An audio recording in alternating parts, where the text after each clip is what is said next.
Bienvenidos a Neuropíldoras. Hoy exploraremos los trastornos de la conciencia, la percepción y el pensamiento no como entidades aisladas, sino como el resultado de la disfunción de sistemas neurales específicos, cuestionando las fronteras entre lo neurológico y lo psiquiátrico. El objetivo de hoy es triple. Primero, refinar nuestra comprensión de los trastornos de la conciencia más allá de la escala de Glasgow, vinculándolos a fallos en redes atencionales específicas. Segundo, deconstruir el fenómeno alucinatorio, pasando de la mera descripción fenomenológica a la hipótesis de redes. Y tercero, analizar los trastornos formales del pensamiento, no como un mero habla extraña, sino como el colapso de la función ejecutiva sobre el lenguaje. Empecemos por el prerequisito de toda experiencia, la conciencia. Parte primera. La conciencia y sus desregulaciones. Un fallo en el sistema de relevancia atencional. Como clínicos, a menudo nos enfrentamos a la dicotomía entre alteraciones cuantitativas, el continuo, obnubilación, estupor, coma, y cualitativas, los estados confusionales.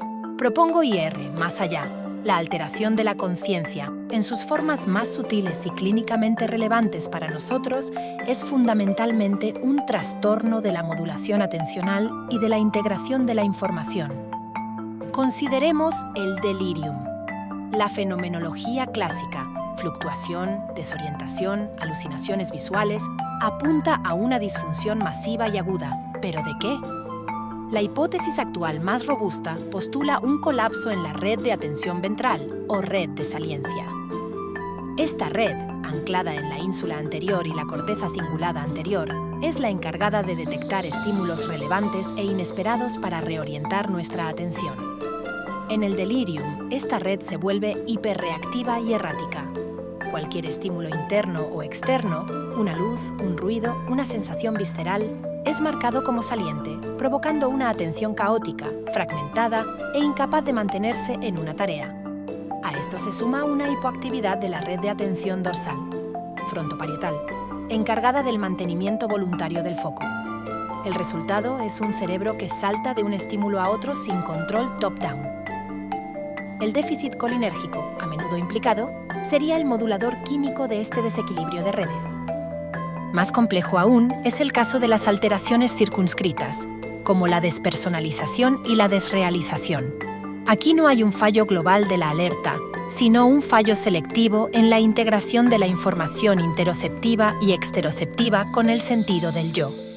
La despersonalización puede entenderse como una desconexión funcional entre la ínsula, que procesa los estados corporales, y la corteza prefrontal medial, implicada en la autorreferencia. El cerebro recibe la información del cuerpo, pero esta no se etiqueta como propia. La desrealización sería un fenómeno análogo, pero con la información exteroceptiva. Se ve el mundo, pero este ha perdido su etiqueta de familiaridad y realidad, probablemente por una disfunción en la interacción entre la corteza visual y los sistemas de memoria hipocampal y parahipocampal. Parte segunda, deconstruyendo la percepción, la alucinación como inferencia bayesiana aberrante. Pasemos a la percepción. Las alucinaciones son el síntoma psicopatológico por excelencia, pero verlas solo como percepciones sin objeto es una simplificación insuficiente. Un modelo más potente y heurístico es el de la inferencia bayesiana y la codificación predictiva. Según este marco, el cerebro es una máquina de predicción. Constantemente genera modelos internos del mundo, priors o creencias previas, para anticipar las entradas sensoriales. La percepción no es un proceso pasivo de abajo arriba, bottom-up, sino un proceso activo de comparación entre las predicciones de arriba a abajo, top-down, y la información sensorial real. Un error de predicción se produce cuando la realidad no encaja con la predicción, y esto sirve para actualizar el modelo. La alucinación, desde esta perspectiva, puede surgir por dos tipos de fallo. Predicciones, priors, demasiado fuertes. El modelo top-down es tan potente y rígido que se impone sobre la evidencia sensorial real. El cerebro proyecta su expectativa sobre la realidad. Las voces en la esquizofrenia podrían interpretarse como la externalización de un diálogo interno. Un prior muy fuerte sobre la propia voz o la de otros, que el sistema no puede suprimir con la evidencia sensorial de que no hay nadie hablando. Señal sensorial, bottom-up, ambigua o atenuada. En casos de deprivación sensorial, como en el síndrome de Charles-Bonnet, donde pacientes con ceguera tienen alucinaciones visuales complejas, o en estados de bajo arousal, la señal sensorial es débil. El cerebro, ante esta incertidumbre, rellena los huecos amplificando sus predicciones internas que acaban siendo percibidas como reales. Este modelo explica por qué las alucinaciones son incorregibles por la evidencia. El problema no está en los órganos de los sentidos, sino en el peso relativo que el sistema asigna a sus propias creencias frente a la realidad. Las disfunciones dopaminérgicas en la esquizofrenia podrían actuar como un modulador de la precisión de esta codificación predictiva, haciendo que el cerebro confíe demasiado en sus modelos internos y marque estímulos irrelevantes como salientes. Parte tercera. El pensamiento descarrilado. La disfunción ejecutiva como trastorno pragmático del lenguaje. Finalmente, abordemos los trastornos formales del pensamiento, el núcleo de la desorganización esquizofrénica. La escala de Andreasen nos da una taxonomía descriptiva excelente: descarrilamiento, tangencialidad y logicidad. Pero ¿cuál es el mecanismo subyacente? La hipótesis más sólida actualmente es que estos no son trastornos del lenguaje per se, la fonología y la sintaxis básica pueden estar intactas, sino un colapso de la función ejecutiva que opera sobre la producción del discurso. El discurso es la tarea de resolución de problemas más compleja que realizamos.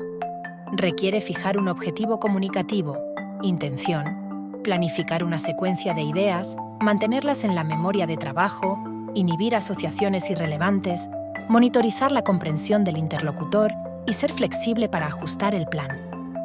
Analicemos algunos síntomas desde esta óptica. Descarrilamiento y tangencialidad pueden entenderse como un fallo severo en la inhibición y la memoria de trabajo.